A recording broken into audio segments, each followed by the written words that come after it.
MUMBOSAUCE Radio. Let's go! Soundtrack of the DMV. All right, we gonna go ahead and get started, man.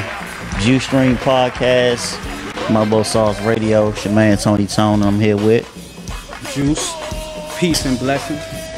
What up with y'all, man? You know, we just talking to shit, shooting the bobo, man. Talking about this exploitation and free labor. You know what I'm saying? That they doing in our jail systems, in our prison systems, and also at work, man. You know what I'm saying? So if you guys got any, if you want to expound on the topic, you're free to call in live. The call in number is 202-780-9097. It's tagged up in here. Once again, it's 202-780-9097. You know what I'm saying? So, Juice, what's good with you, bro? What's going on, bro? Blessed King. How you feeling? I'm coolin', man. You know what I'm saying? Trying to get this together. You know what I mean? Right, man. Doing your thing. Nah, man. We doing our thing. You dig? Yeah. You know what I'm saying? For sure. So, we talking about this exploitation of labor, and you shared in the previous episode that's what they was doing to you when you was locked up in Prince William, if I'm not mistaken. Yes, sir. So, how was that working out? Like, how was it free labor in that situation? What was that situation about? Okay, so Prince William County has It's probably better for you to pick it up. Okay, Prince William County, brother, has a work program called the Workforce Program. Was supposed to be a precursor to work release.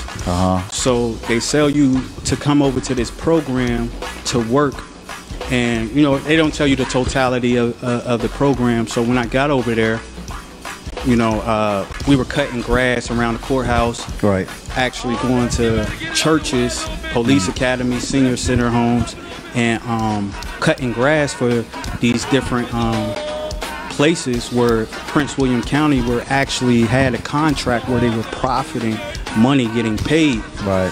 So, you know, immediately I had it didn't sit right with me once I knew that they had paid contracts, yet we being inmates, I get it, we're in jail, we're inmates. However, if you're getting paid for free labor, I feel like that's unethical. It's against every human right violation and right. everything of that nature. And the biggest gripe I had was with the church. You know, now the pastor could not have known, you know, because I'm not sure that he handles all the finances. And the guy that we were going up to the church and cutting grass for wasn't the pastor who actually handed the contracts. But I was present when the lieutenant of the program actually signed a new contract where they were getting paid off of free labor. So let me ask you, let me stop you right there. So how did you, like, were you right there to see the contract when he signed the contract? Like, how did you know for sure that So I was there actually riding the zero turn 52 Toro, you know, stand behind lawnmower. You know, I was one of the inmates that actually operated one of those. Okay. And I seen the lieutenant come up. It was actually July 20-something, 2020. It was 2022, I believe, or somewhere around April that I take that back. It was okay.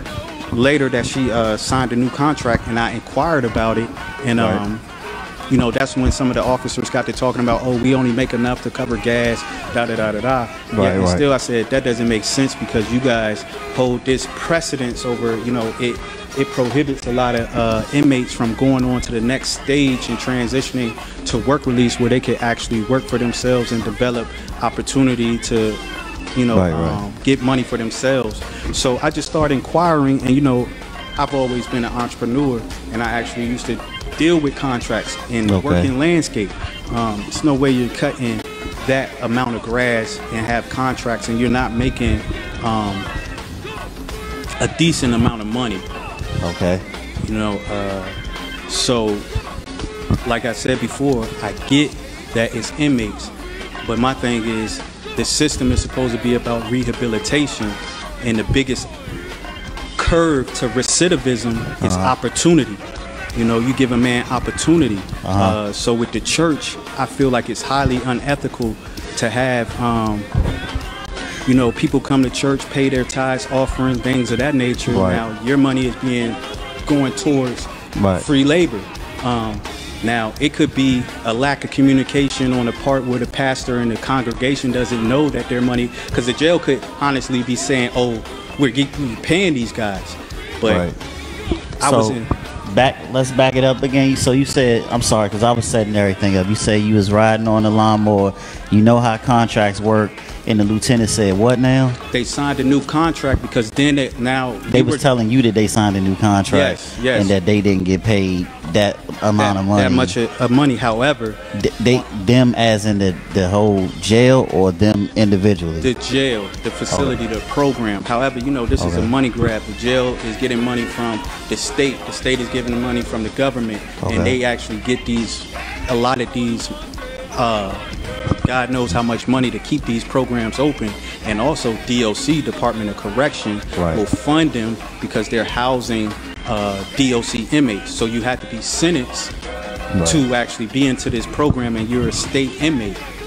So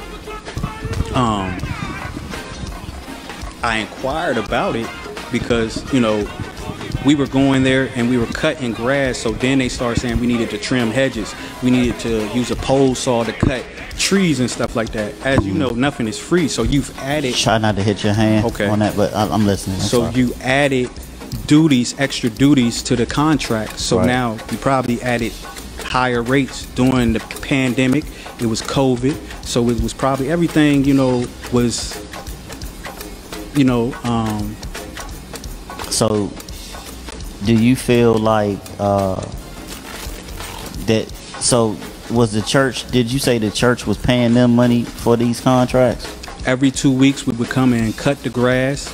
The church was paying... Prince William County for this service. For these services. But so... But you don't know how much the church was paying Prince William County for these services. Actually, you know, I have a lawsuit that's in review in the Court of Appeals right now that's actually contesting this, you know, this free labor, because like I said, it's the Department of Corrections have, you know, standards where if you're working as a worker in the Department of Corrections, the minimum that they could pay you was 45 cents an hour. That's not much money, but it's something. However, once you start working with skilled labor, like equipment, like we were out there using edgers, what's that? The weed eaters, the ride behind lawnmowers. Y'all had like a landscape business set up within the jail.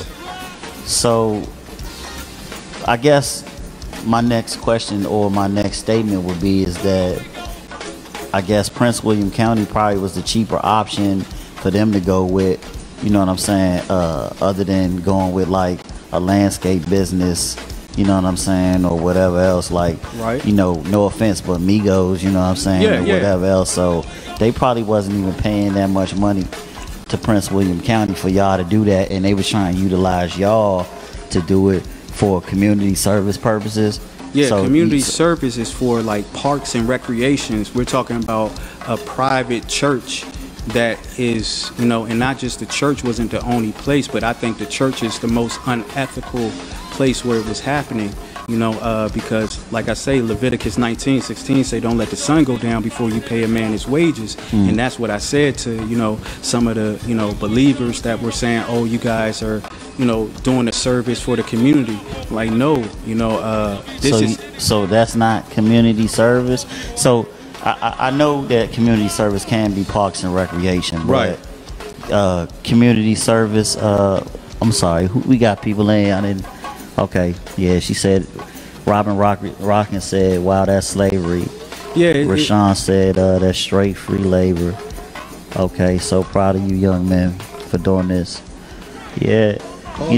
So, yeah, call in if y'all got something to say for real. I mean, y'all can talk, you know what I'm saying, too, in the chat. But, you know, we appreciate hearing your voices, man. But, yeah, I mean, I'm just trying to see what the line is drawn between what's considered community service and what's considered like slavery. Let me put it in perspective for you. So in 2018, it was a class action suit filed in the state of Washington. A federal lawsuit along the lines of the 1983 lawsuit that we discussed earlier, which they won a case where they had to pay 18-something million to inmates that the facility was not paying them for in-house working, like trustee work, laundry, things of that nature, because it was exploitation and a violation of human rights and employment rights, you know. So they had the means to pay them more. That's just like in a company if you're working, you know, and you know, because the same thing happens in companies being exploited for you know, cheap wages and things of that nature. But when you're incarcerated, hope is your biggest, you know, piece that you're striving off of, and you're in a situation where you're charged in everything. For phone calls, you're charged to eat, you're charged at Prince William, they charge $1 a day for you to live. So how can you charge me $1 a day and then have me go work and pay me nothing? You know what I'm saying? That makes sense. Sound like the world that we living in today. Yeah, it does. It's capitalism. So I mean, I understand what you're saying, but like I just said, that's the same way that we living right now. You know what I'm saying? So like, who changes that? You know what I'm saying? Like, who changes that? How? Because I mean, I feel like when you get locked up in jail or prison, you basically a slave. That's basically the, I guess, only legal way for you to be a slave these days. But you know what I'm saying? It's not, because it's technicalities, DOC guidelines. You cannot work for free. These are regulations, guidelines. I mean, so you're not working for free, but you're working for free. For cheap labor, it's got to be some form of compensation. So Prince William County, where they were doing this thing where every 2 weeks they would give you food or try to buy you food, what is so disingenuous and so insensitive to anybody that's incarcerated. No offense, but bums work for free for food, and that's what I used to tell them. You know what I'm saying? Don't control my money. If you wanted to give me anything, give me the money, put it on my commissary account, and let me decide whether it was either you ordered the food or not. So people like me, I was on a kosher diet. I don't want any of your food. And before I let you pay me in food, because in my mind I said, okay, I'm working towards the transition to get to the work release program where I could work and you know, basically get over there. So because I started making all of these inquiries.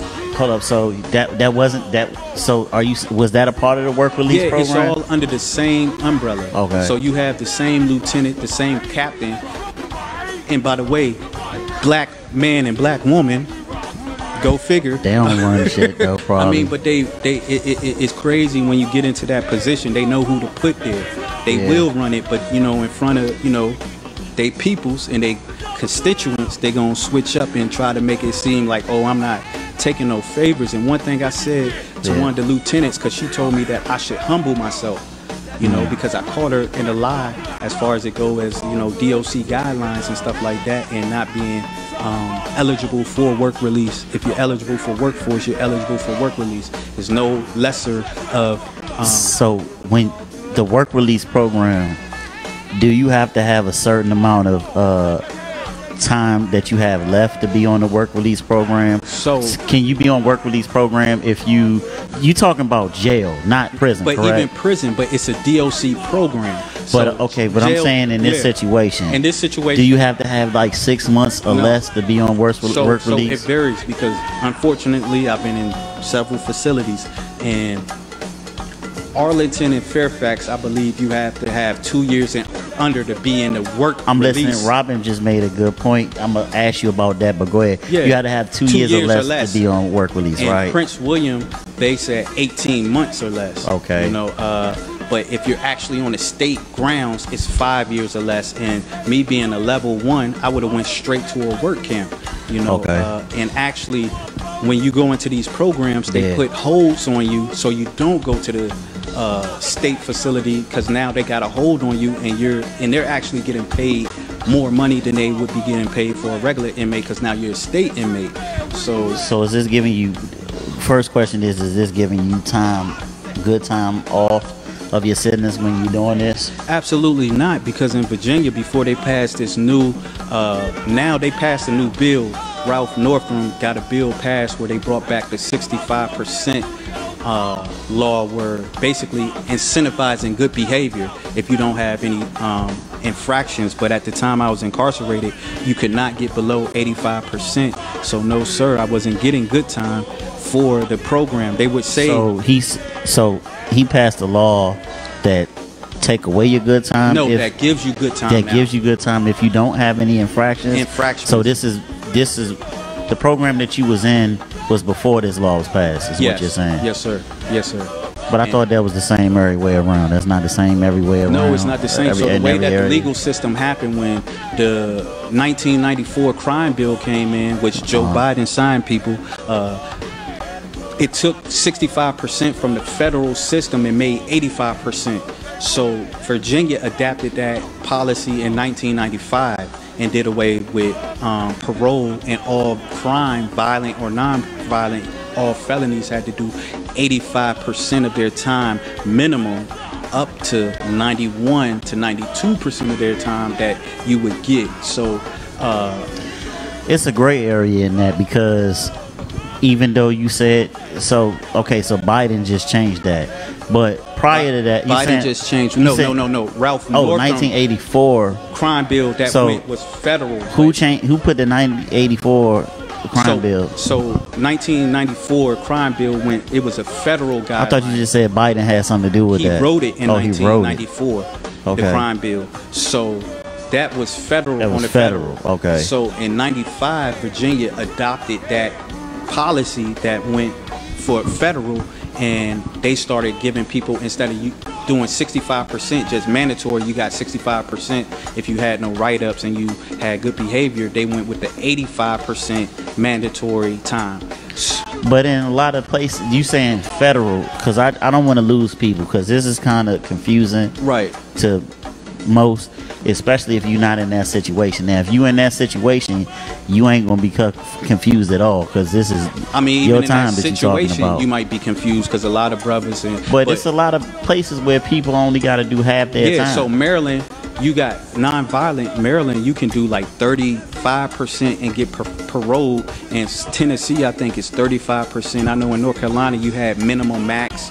In New York, you had minimum max. So state by state, each state has its own laws pertaining to good time credits. Right. But now in the state of Virginia, before July 1st, 2022, all inmates were required to do minimum 85% of their time felony-wise. Right. Wow. Now, Robin has a question. She said, she had a statement. She said, at least you get to work outside. How you feel about that? I mean, I think a lot of people say that, at least you get to work outside, but what are you instilling? How are you? So it's all about recidivism and building young brothers up. You know, if you don't have a strong mind, what are you instilling in a person to have them go out and work for free? You're diminishing their self-worth and their value. So, you know, to Robin, I would ask this. I mean, you do have to take the good with the bad and the balance, but you should never be exploited, you know, at your weakest moment. You know what I'm saying? If we can sit here and boycott companies like Apple for having cheap labor in Central America, or even Nike in China, you know what I'm saying? Why can't we call the industries out in America that exploit and have free labor or cheap labor? You know what I'm saying? I feel like we have. They know that the prison system has always been like that. Yeah. I mean, you know, I think that you know, things take time to change, but who's fighting for it besides activists and stuff like that? You know, I think that that's why people need to pay attention to politicians who's running and what they stand for. Right. And they need to have the freedom of assembly to get together to, you know, I guess call these politicians out on their bullshit. Right. You know what I'm saying? Like, I mean, we just we the type of people that we like. As long as they Republican, they cool.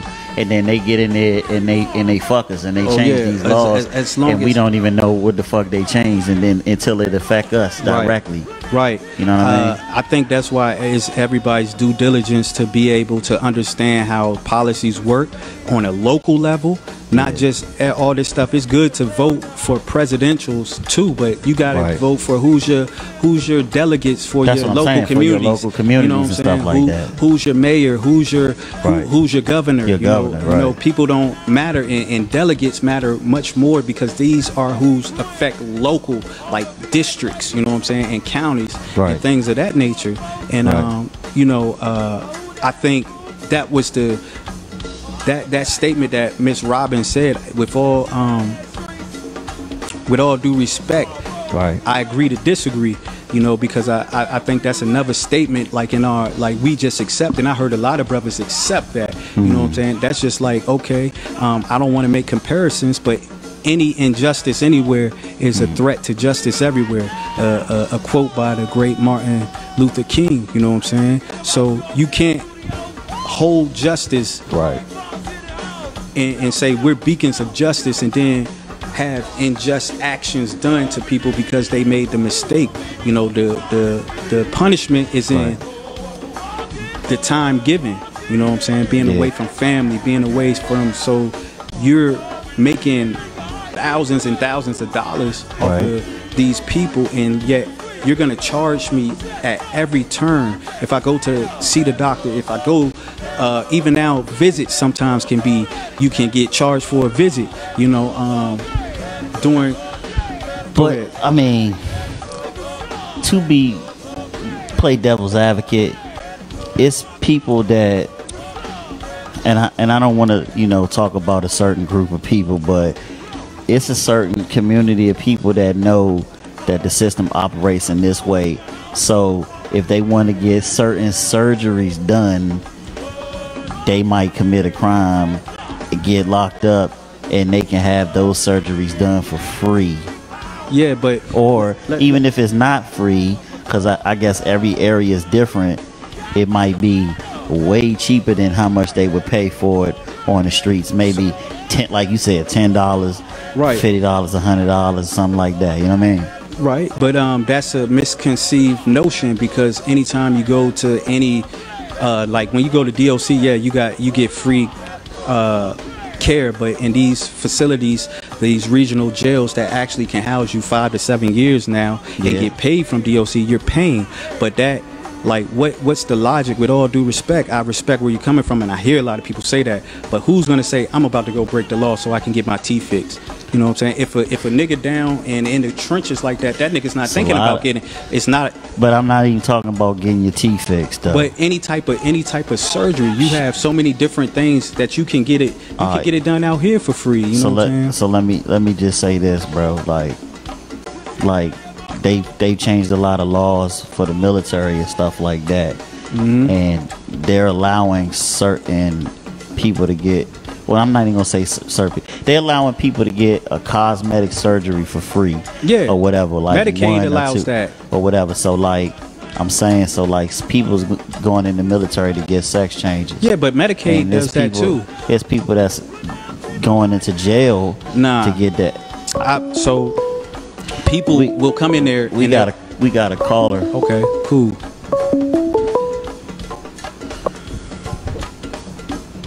Robin. But I feel you, brother. To accept, press 1. To send a voicemail, press 2. Hold up. To accept, press 1. Wait. What's up, Robin? Hi. How you doing? Am I on there live? Yeah, you on live. You might hear a little echo, but bear with us, all right? Okay. Hold on, I'm sorry to interrupt your conversation. Oh, nah, you good. Let me get your mic, your volume straight real quick. You're not interrupting. You bringing value to the conversation. All right, Robin, you good? Yes, I wasn't saying that he shouldn't get paid. I was saying Because I was in a situation, I was wrongfully incarcerated. Okay, what was your situation? And I wanted to go on work release to get out, or to, you know, go home on an ankle bracelet to see my family. But I couldn't get it, and I was in there for possession, and I was eligible. So I was saying that to say he's lucky he got to work release, because it's like they choose certain people to go on work release. Yeah, so this is what I'm saying. I'm not saying to people that, and sweetheart, you were eligible. I'm just saying these games, if you're eligible, you're eligible. Because I was in there for possession with the intent, you know. So even if you would have went down the road, you would have went strictly to a work camp. I've been down the road, been to work camps, so I kind of knew my position. So just to give a backdrop on the story, I never asked them people to go to their work program. They came and asked me. I said, listen, that's not my thing. You know, I'm not feeling it. So they basically told me, if you do this for us, we'll do this for you. You know, and I'm not saying that it's not a great program for people. I think everybody should have that opportunity to if you've had no infractions, if you have the charges that permit you to make it to a work program, then you should be eligible to go, you know, because that would give you opportunity and a good chance so you don't come back. So I'm not trying to, but, you know, just to clarify my stance and saying that I'm not saying that I wasn't, you know.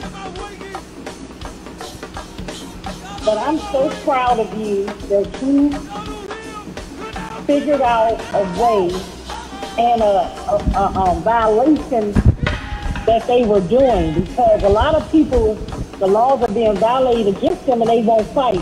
Only like 5% of people fight back.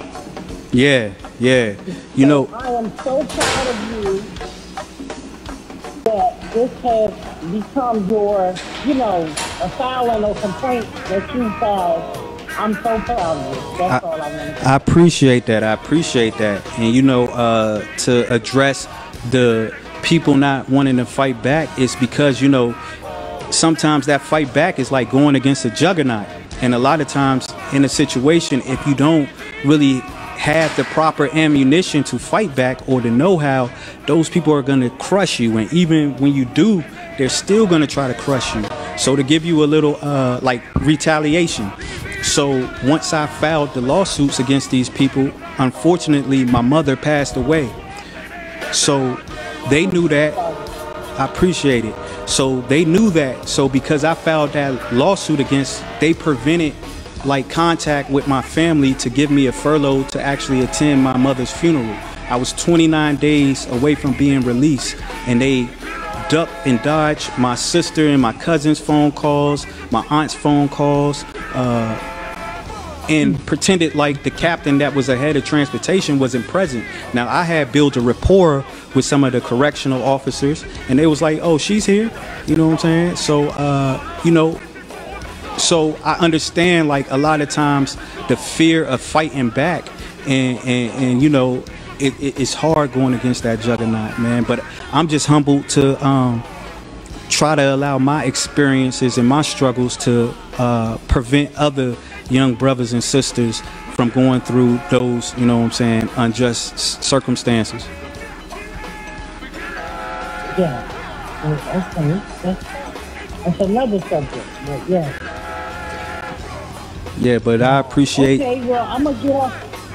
I wanna like keep in touch with the lawsuit and stuff like that to see how it came out. Okay. You can friend me on Facebook, and cause it's an ongoing process. We still on the ground. I'm in for this one in Prince William. I'm in a appeals process in the 4th Circuit in Richmond, you know, and I'm actually trying to see, the lawsuit doesn't even matter to me because it's not about the money. I want to actually get on the ground and be active and get with some activists that I know to change these policies, you know, because even it gets down to like going up to that church and recording them working for free, you know, and actually going to the congregation and like, hey, do you guys know this? Because sometimes it's just a lack of communication. Some people, the right people, might not know what's going on, you know. But definitely friend MUMBOSAUCE Radio or Juice Stream, and we'll keep you posted. Yeah, he sagged in it, so you know, you can go ahead and friend him from there. Alrighty, thank you. Yep. Thank you. Yeah, appreciate you calling in. Y'all have Yeah, and stick around, you know what I'm saying? But we appreciate you for calling in, though. All right, for sure. thank you. Yeah, man, so I wanted to ask you, man, like, y'all had some good points. The thing I wanted to ask you is, and I ask you this all the time, like, what do you think that they should do? Like, okay, so like institutions have institutional rules and stuff like that, right? And sure, they don't want nobody to buck the system, just like they didn't want no slaves to buck the system, you know what I'm saying, when we was in the field and stuff like that. But you know, you got to understand that there's some people out there that have really committed some serious crimes, and not only is people out there that committed serious crimes, it's people out there that they don't necessarily buck the system, but they make that experience worse for themselves and everybody else that's involved in the institution. So it's people out that's, you know, just like, they not trying to listen to what CEOs or whatever have to say. They just like, fuck y'all, I'm not doing this, I'm not doing that. So, you know, you ever heard the expression, one rotten apple will spoil the whole bunch? You get a lot of them type of people acting like that, you know what I'm saying, and they are incarcerated.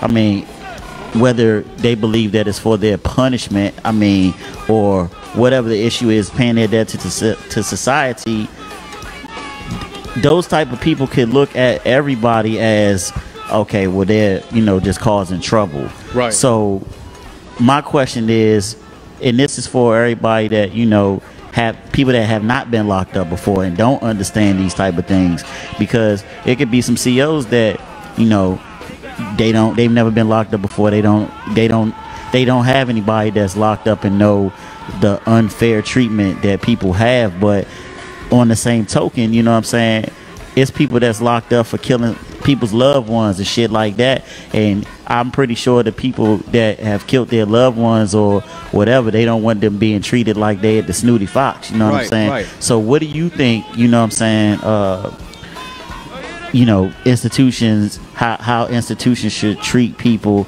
in that regard for challenging them in these types of situations that you address? Okay, so these are federal laws. So first, like, to address like people with violent crimes and things like that, they will never get a whiff of those type of programs, because you got to be a certain level, and you cannot, if you have anything violent on your record, you're not even going to be able to be permitted to these type of programs. So these programs are used for non-violent and low-level offenses. You know, so it will never be nobody in there for anything. But however, when a person is a snitch or working with them peoples, I've seen on several occasions some people go over there who, you know what I'm saying, work with them peoples and got over there with crazy charges. However, you know, that's just how it is. But I think it should be different levels to, like, just how you have classification levels. You have maximum, you have minimum max, and then you have minimum low and low custody. So the work release programs are the low custody inmates. So what I'm saying is, it should be, you can't have the police policing the police. So you have, why can't you? Why? Because it's going to be a bias. You know, that's just like, if I'm your homeboy, I'm going to hold you accountable to a certain, you got to have an outsource. Shit, that's how it's supposed to be. No, if you my homeboy, you supposed to hold me accountable. But you can't have the police police the police. It's supposed to be, you should have a public audit system. You know what I'm saying? So you they can have, but they do in certain situations. They don't. In Prince William County, the Internal Affairs Division are the same officers that work within their facility. You have something called the Freedom of Information Act. So these contracts should be public contracts to the community. If we're doing a community service, make the contracts public. So you saying that they don't, you saying that Prince William County don't hold Prince William County accountable for the shit that they do? So anytime you have, just like in these instances when you see young black men getting shot, and the police are investigating them through their internal affairs, it takes the federal government, like with the Ahmaud Arbery situation. Yeah, I agree. It takes a outsource, because you're always going to protect your own. You know what I'm saying? And that's why I say, like, even the whole notion of one bad apple ruining it for the whole bunch. That only works when the narrative is being pushed for a certain demographic. When it's being pushed for the police, it's that one bad apple and it's only him. You know what I'm saying? It doesn't ruin it for the whole police department or the whole. So you gotta, if you fair is fair. I believe that, and I feel that. I feel that. You know, I'm just asking questions because I feel like you know, these type of things need to be, you know, talked about, right? So like, we have what you saying on one end when you're saying that you know, they have you guys out here doing, you know, basically free labor, and you are the one that's bucking the system, so they tried to curry you know what I'm saying, for doing that, right? And then you're saying that like Prince William County is like, they don't hold them responsible for that, but like, I mean, do you guys, like, do y'all have freedom of assembly in jail? I mean, as long as you don't say for instance, you can incite a riot, right? I'm not talking about a riot. You know, freedom of assembly to a certain degree, but you got to know. See, a lot of times in these institutions, you got to know your rights. I'm saying, like, do y'all have a grievance policy? Yes, do y'all have petition policy? And can you contact the warden? See, it's no warden. It's a colonel. So the grievance policy, when I would grieve the lieutenant of the workforce work release program, it would go to her. So how can she oversee a grievance and not be biased to her? So it's not, that's what I'm saying. That department, you have to have somebody and outsource these grievances. So in the DOC system, you have counselors, you know what I'm saying, that can, you know, or case managers that can advocate for you. So that's not a part of. In Prince William, when you have a grievance, it doesn't go to, so it goes directly to the colonel. It doesn't go. It doesn't go. It won't go. Chain depending on command. Where you're at. So if you're in the work release or workforce program, the chain of command, it would go to a sergeant. Okay. But see, it'll go to the sergeant. But the sergeant addresses it. No. It go to a it's supposed to go to the first sergeant, but because they had this, you know, power hungry lieutenant there, she was a micromanager and she overseen everything. She would answer all of the grievances, you know. So the lieutenant was answering all the grievances about herself. So even if it's a grievance against one of her officers, right? They're not gonna. What they're gonna do is, so it was one instance where it was a guy that was texting his fiance over the tablet. Okay. So they had gassed him up, told him he was going to transition from workforce to work release. He had been there for over a year working for these, I mean, painting, like I was there painting and all types of stuff that I did there. All types of free labor.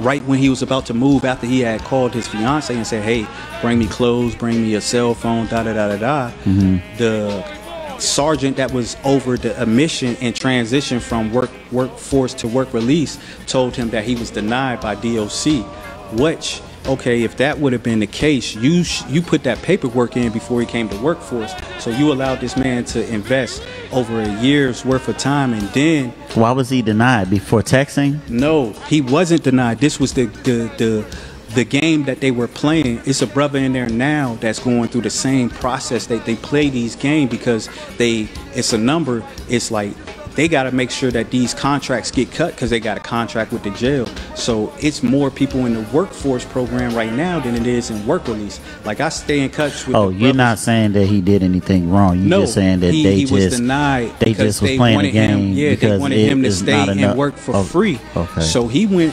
So how does that even work, bro? I don't know, but let me give you the full spec. So he's texting over the tablet, and he calls the lady who lied to him. You know, it's certain words. He's a Latin brother, so he said a word that means black, You know what I'm saying? So she comes back in front of all black men and say that he called her a nigger lover, and you know what I'm saying? Basically, so she's a CO, and she basically risked this man's freedom, saying in front of all black men that he said that she was a nigger lover, when it took a brother like me that said, hold up, he ain't say But that. how can they dictate how long he could stay if he has a date that he, Because they play if they this gonna get game. released? Huh? How can you say, okay, well, damn, what happened to the fire shit? Oh man, I don't know, man. Let's keep going. That's crazy though. Damn, man, they just Killed the ambiance. I know, man, the ambiance. Yeah, so she did that. So I wrote a grievance for the brother. The lieutenant pulls her into the office and makes her apologize right there. That's not enough, you know what I'm saying? If I'm gonna be, you just risk this man's freedom.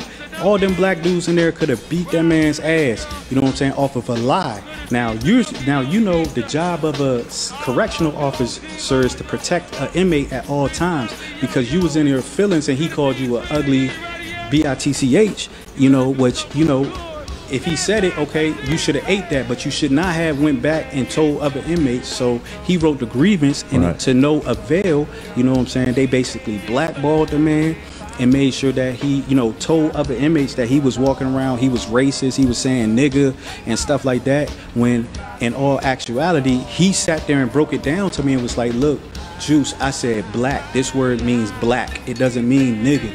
You know what I'm saying? Well, negro means black. That's clear. Yeah, but it's different. You know what I'm Different saying? countries have different slangs. You know what I'm saying? And different terminology. I understand what you're saying. I don't know if it would have risked his freedom. You was there, I wasn't, so I don't know if it would have risked that man's freedom. No, not it his might freedom. have risked his safety. Yeah. His safety. It risked his safety. My bad. Yeah. Because look, niggas was ready to beat his ass because of that lie. You know what I'm saying? And yeah, that was crazy. So that was just to give you a scope of how the grievance process worked. I'm saying that I don't know. That grievance process seems a bit wrong. Like you said, you would think that okay, so you write a grievance about somebody. Okay, yeah, the sergeant, you know what I'm saying, is the first person to come in and talk to you about it. If he can talk to you about it on that level, then it can get squashed. If it needs to move up, it's just like any type of chain of command at work. You know what I'm saying? If it doesn't get resolved in that level, it moves up to like a lieutenant. You know what I'm saying?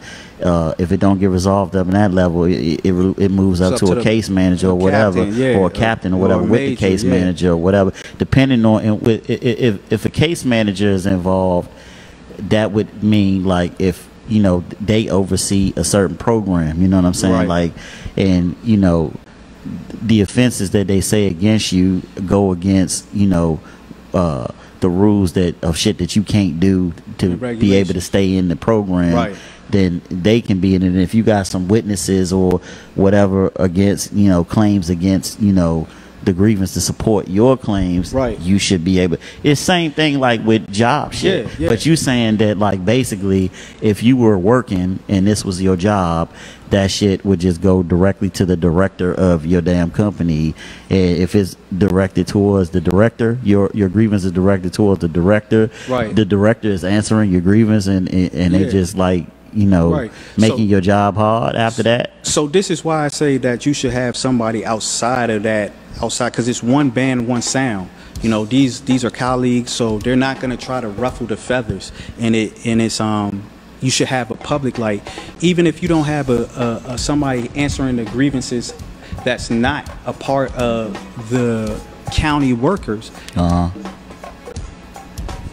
implement case managers or counselors, because you got brothers in there. Case managers and counselors probably wouldn't be able to, because at the end of the day, like, they could be mediators.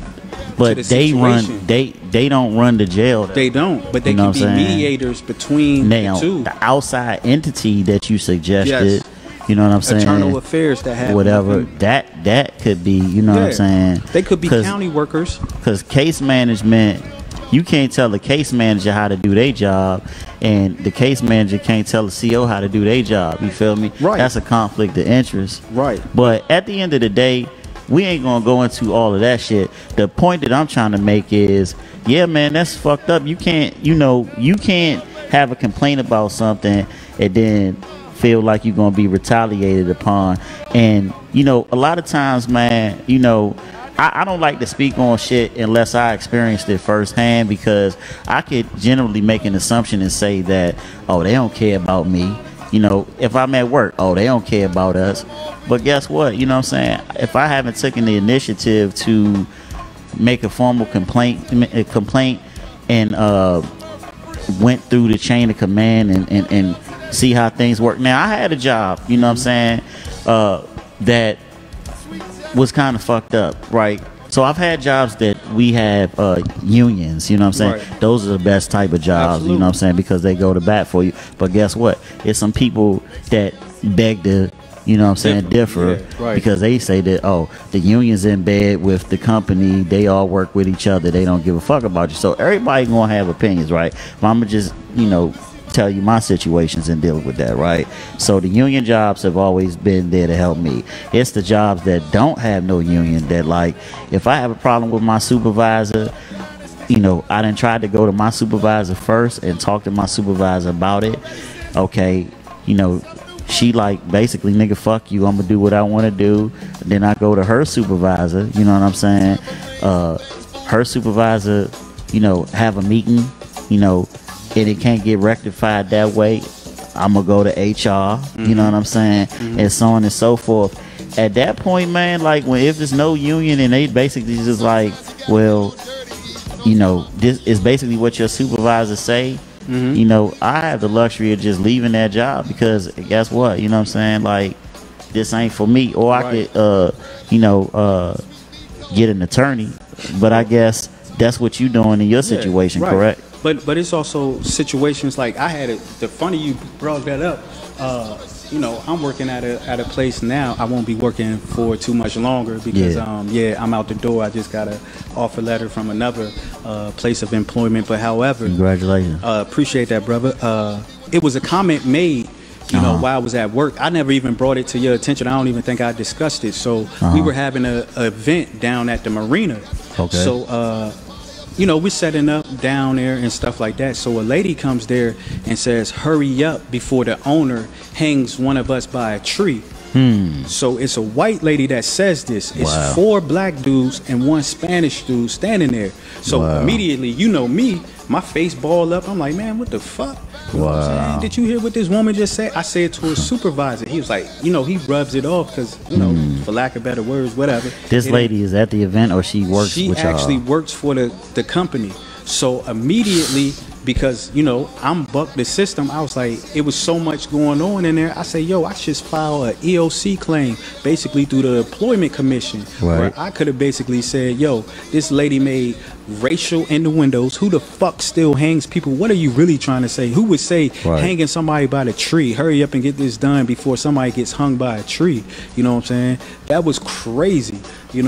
So it's even processes that protect us out here. You know what I'm saying? When we're working for jobs, you can file claims of discrimination, and if it doesn't, like, through the process, the chain of command, through your employment, going through your supervisor, HR, and things of that nature, if that don't work, it's places where you can file formal complaints as well, through employment commissions and shit like that. So this shit is crazy out here, So I mean, you already out the door, so you ain't really tripping off of that. Oh, nah. So what would you have done that if you were staying?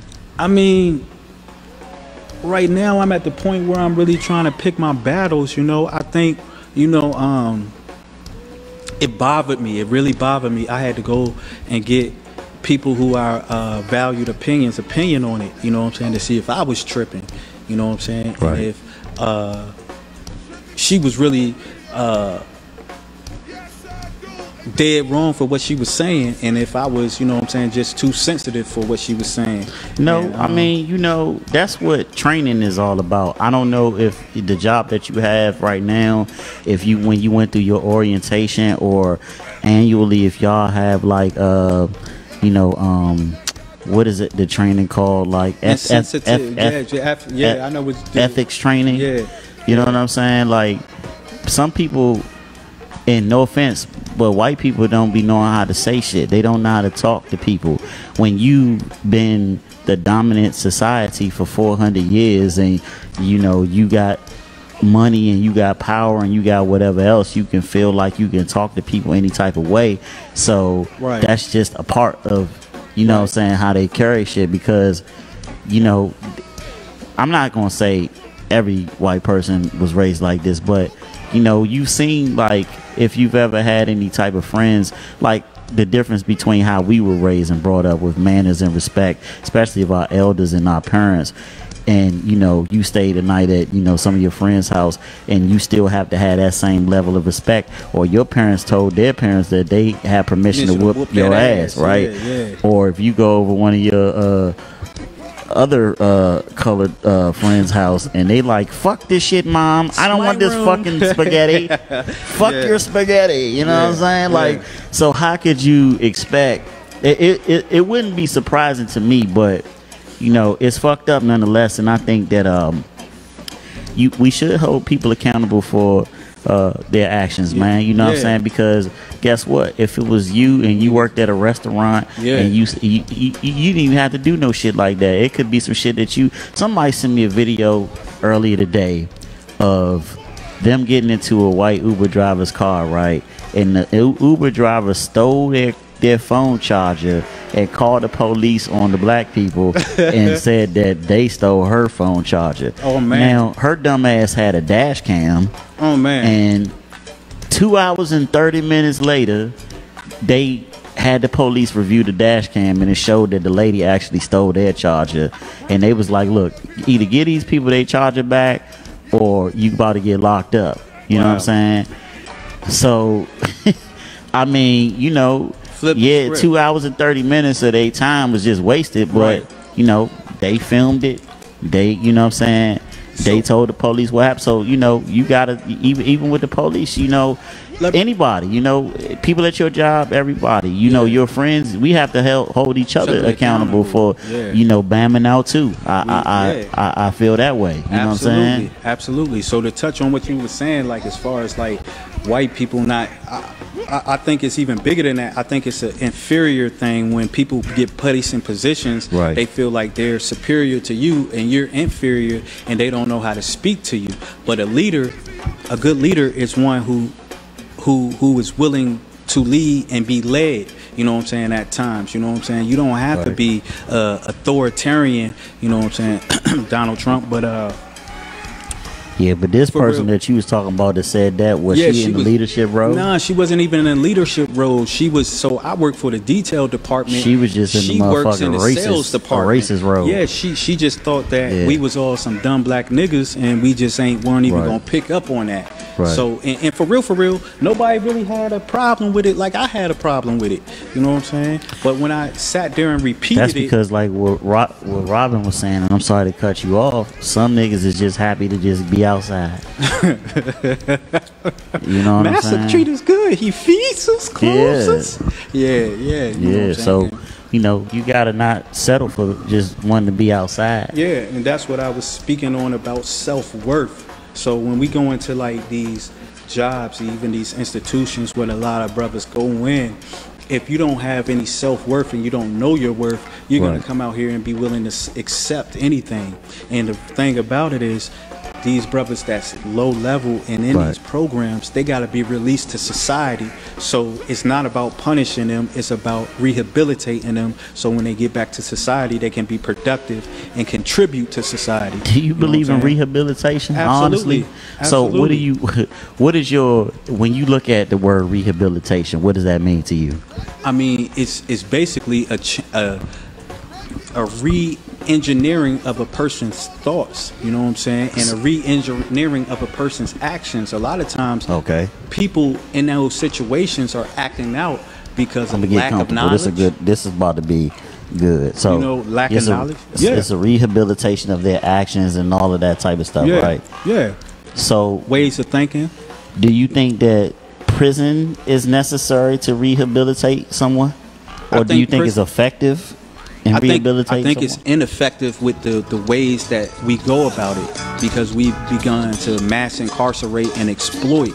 Now it's certain crimes and certain things done. You know, every crime should have some type of punishment. Okay. Now it shouldn't be based off of demographics and when you say mass incarceration. So what's the difference between incarceration and mass incarceration in terms of rehabilitation? Okay, so when we're talking about mass incarceration, we're talking about school to prison pipelines that was implemented in Reagan era in the 80s, where they were taking census according to how many black young men were coming into kindergarten. Was the amount of prisons that they were going to start building in that state. So that's what mass incarceration has become such a problem in America, that they're talking about prison reform now, because it's not only affecting Black America and Latin America, it's also starting to affect white America. Now this is important, like, so I started noticing on a lot of Latin brothers. I'll be one to ask a question. So go ahead. So if it's starting to affect everybody, does that still make it a racial thing, or is it just the crime rate up so high now that, you know, it's affecting everybody? No, I think the over policing is up so high, and it's become such a money monster that you got to keep feeding the monster, that they're out here over policing for things that doesn't need to be. Certain crimes, you don't. It's now the racial disparities is still at an all-time high, because once again, we as Black America only represent 13 to 15% of the population in America, yet incarcerated we represent 70 to 80%. So it's a big disparity, because we're the least in this country, but we represent the largest amount incarcerated. You know what I'm saying? What it is now it's a lot of young white men and women being incarcerated due to the opioid epidemic and so many other things that's now this has become out of control. So now they're talking about, because, you know, until somebody's loved ones is affected, a motherfucker is oblivious to the plight of you know what I'm saying, anybody. You know what I'm saying? So do you think that this is not you're saying that, correct me if I'm wrong, you saying that this is not a racial, you saying a bunch of different things, but would your strongest statement be that this is not a racial issue, it's a money thing? It's a combination of both. It started out a racial issue, and then they seen how much, you know, who has the biggest stake in prisons? Bob Barker. Okay, but I think it's started out as it was about money. Yeah. Racism is about money. Yeah, racism. Slavery is about money. Okay. You know what I'm saying? Slavery was about free labor. Right. What we're talking about. Right. And the Civil War was basically, you know what I'm saying, them mad that they was about to take that free labor away, and that they was basically gonna have to spend more money to, you know, get shit done. You know what I'm saying? When they was used to that free labor. So that's one thing. You know, the other thing is, I mean, would you say that Black people need rehabilitation amongst ourselves? Absolutely, self-rehabilitation. Okay, would you say that white people need rehabilitation? Man, I can't really speak on that, because, you know, absolutely, I feel like any human being needs rehabilitation, because it's all about bettering yourself every day. You know what I'm saying? So you always want to self-evaluate and self-regulate yourself to be the best person you can be. You know what I'm saying? You just saying that people don't need rehabilitation in jail? No, I didn't say that. I said they do. Okay.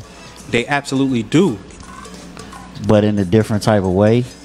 I'm saying they don't need to be punished. Rehabilitation should be the main objective of prisons and jail, because these people one day are going to re-enter into society, and they need to make contributions to society. So would you say that, because some brothers do go into prison and come out, like, I don't want to use the word rehabilitation, because I feel like rehabilitation is a blanket statement that was used to, you know, sometimes words are used to, you know, describe a wide variety of things, but everything is situational. Right. You know what I'm Right. saying? So I don't want to use the word rehabilitate, but I've seen some brothers go to prison and come out better. You know what I'm saying?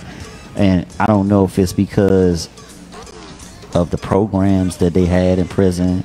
I don't know if it's because of the knowledge that they had in prison. You know what I'm saying? But I mean, I think that life experiences that we go through every day, whether it be, you know what I'm saying, us being incarcerated, whether it be people infected with like having cancer, whether it be somebody getting in a car accident or experiencing something traumatic, all of these things change us. And you know, all of our life experiences can rehabilitate us or make us a better person if you are able to accept and allow that process to happen. Right. You know what I'm saying? So I don't think, and this is my personal opinion, I don't think that jail or any of that shit is like, I think that they should not even have that word in prison. As you know, of course, I mean, you know, the goal is, like you said, for not punishment, you know what I'm saying, for people to learn from their mistakes, but like that's on up to you, you know what I'm saying, because some people go to prison and you know, it's gladiator school to them. They go there to fuck shit up. You know what I'm saying? Yeah. So, I mean, I don't know. That's just me putting my 2 cents in there. So biblically, it says that we're only as strong as the weak of us. Welcome back, Rashawn.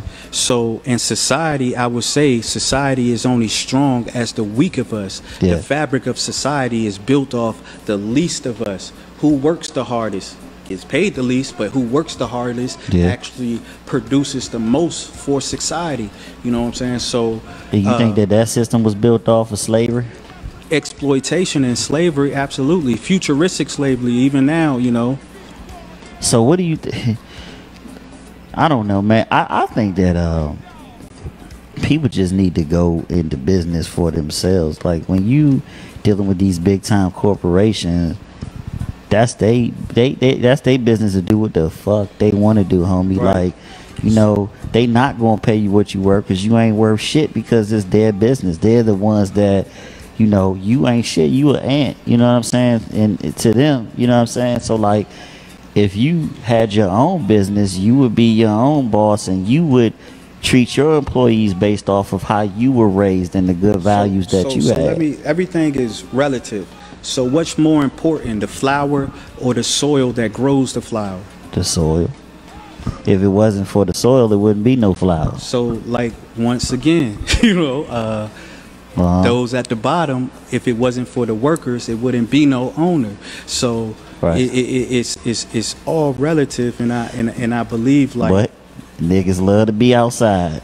Would love to be outside. At least y'all outside. Yeah. Y'all can't come in the big house. Y'all gotta stay outside. But you know, I get it. You know, and I'm all about, you know, like building up. You know what I'm saying? And I do it. I think it a lot has to do with personal accountability. Right. You know, and wanting to do better. But, you know, like I say, a lot of brothers, most brothers go in there, you know, already in despair, in a state of not knowing. They just lost. They lost. Yeah. That's why they need rehabilitation. Exactly. You know? And the problem is a lot of these institutions, like when they implemented the 65%, I heard a lot of CEOs say, oh, what are we going to do? They're just going to release everybody. What about our jobs? So now you're looking at people, and if you talking about you don't have to look at it like that, because it can always, society always transitions. Just like you have these institutions, you can have alternative sentencing programs where you can actually really have programs where they're working programs where you get paid a reasonable wage, but you also have to come here after work. You teach them how to save their money. You teach them how to be responsible with their money, and then let them go back out into society, give them another shot, you know, because opportunity, poverty is probably the biggest obstacle in our community. You know, I hear what you're saying. Damn, we probably need to stand up or something, because this shit, I hope this motherfucker don't turn off, but I think we all right. I kind of like this ambiance too, you know. So if that junk want to turn off, then so be it, man. But yeah, man, like, I know that you give reference to the COs and stuff like that, but once again, like, I say that, like, you know, you was talking about that, you know, the one, like the 2 black people that was in charge of the program. The system is bigger than them, you know what I'm saying? Right. Like, you know, and you gotta understand, people just be wanting to feed their family, you know what I'm saying?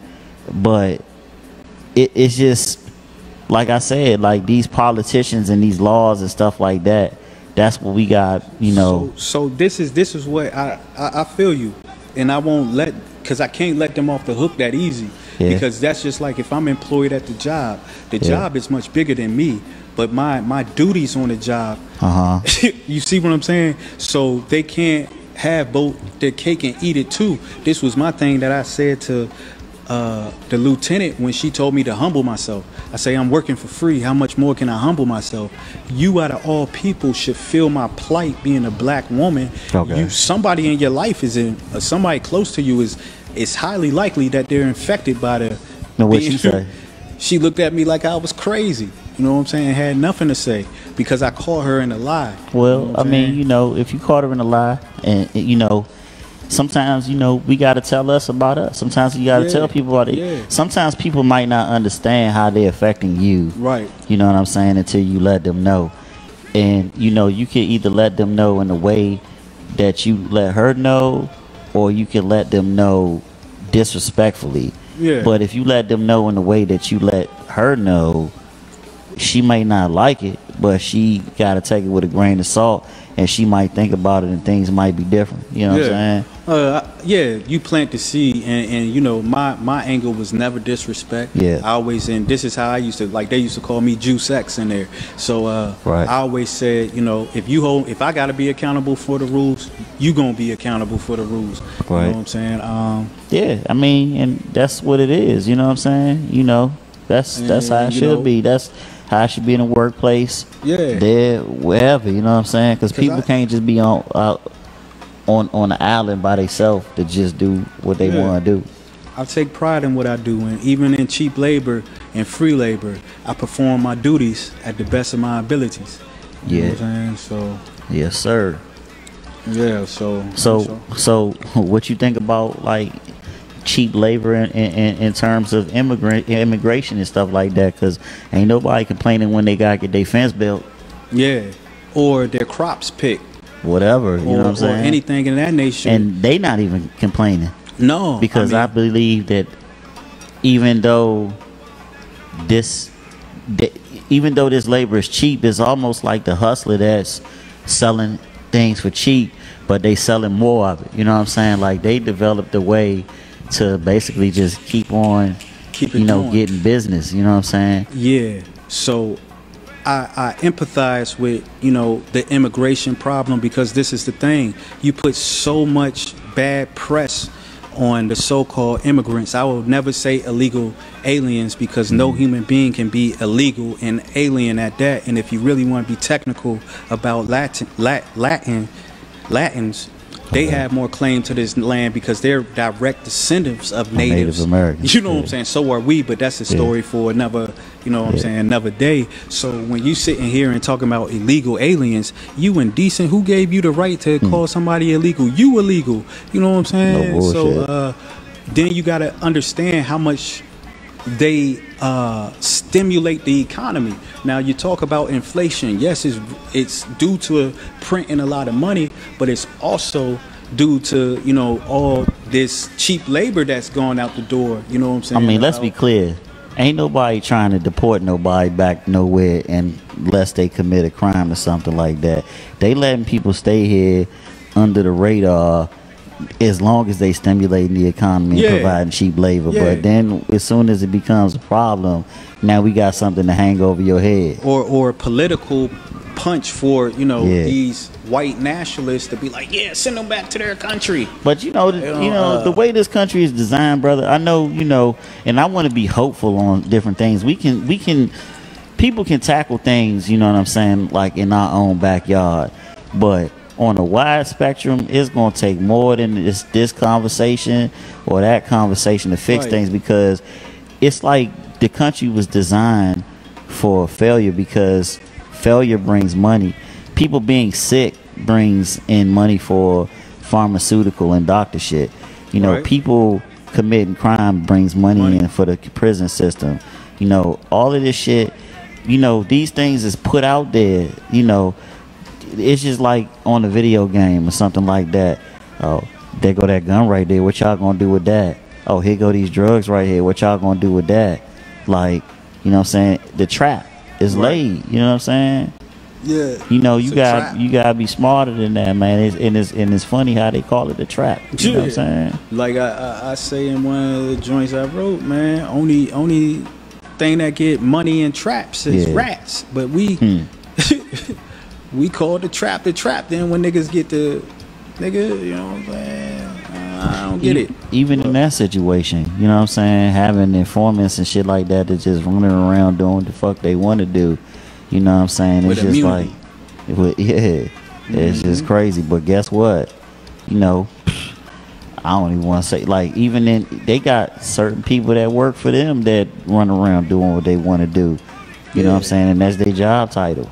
Infiltration has been the name of the game since, you know what I'm saying, forever, since the beginning of time, you know.